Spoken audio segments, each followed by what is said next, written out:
Left of the box.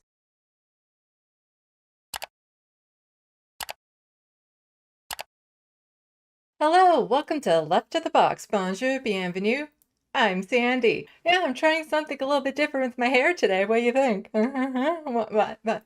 Okay, I'm just a little bit happy, a little bit giddy. I got a shout out on the Majority Report today.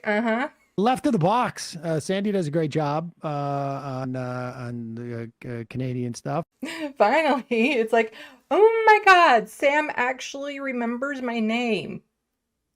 And he's really bad at remembering names.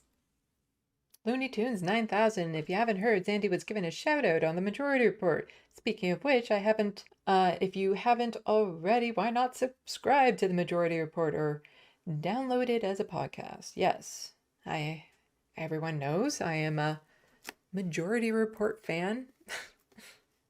There we go. Majority Report fan. I was inspired to start my channel from Michael Brooks, and my ultimate dream with my channel would be to make exactly what people who were calling into the show this week said.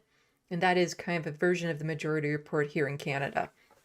A Canadian version of the Majority Report. The Maple Report. I don't know what it would be called. Probably not the Maple Report. I don't know. I think we overdo the maple trope a little bit too much. But who knows? The problem is that I can't do it by myself. And I am horrible at networking. Because I tried to cover so many issues in Canada, but a lot of them require me to actually do research and reading into, because like many Canadians, I don't necessarily know a lot of the ins and outs of what's happening. And so as I'm relaying this information, I'm often learning about it myself. And it is just me. I have to find the articles, find the videos, put it together, lay it out, do all the graphics, do all the advertising, do all the posting, do the shooting, do the editing. Like, it's all on me. And if I had help with this, then it'd be a lot easier. Ideally, I would love to have, a time where I could do almost a daily show where the first half I'm interviewing a Canadian, like some sort of professional in Canadian, a journalist, a doctor, a specialist in something about Canadian issues, and then in the second fun half, do more Canadian stories, but also, still cover the social issues that have cross-border appeal, because not all the stories I do are strictly Canadian or Canadian related, but, a lot of the queer stories I cover are from the United States.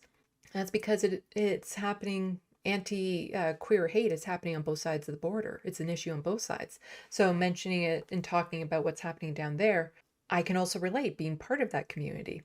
So, some social issues I'll talk about that isn't necessarily Canadian centric, but I try to always add the Canadian bend to it. There's not enough simply just reporting on Canada up here. And part of it is the market isn't huge, but I think as the right wing is increasing and becoming more powerful up here, there's a larger desire for a leftist media to push back on it. You have the Rational National, but he's been very open in the fact that he prefers American politics. He started his channel with that.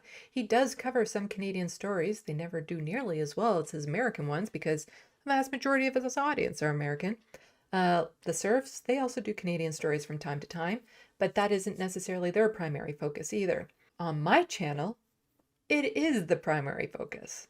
That's it for the toque part. I'm no longer talking about Majority Report stuff, but like I said, I'm trying my best to get noticed, to make a Majority Report of the North, so to say, I think I make Majority Report look good. Tell me what you think. Eh? Yeah. Yeah, I like that. That looks good. The Majority Report, now with CanCon, huh? Can that happen? Can that happen? That would be nice. I'm just saying, apparently the Majority Report has a large Canadian audience wanting Canadian content from time to time. Why not give the people what they want?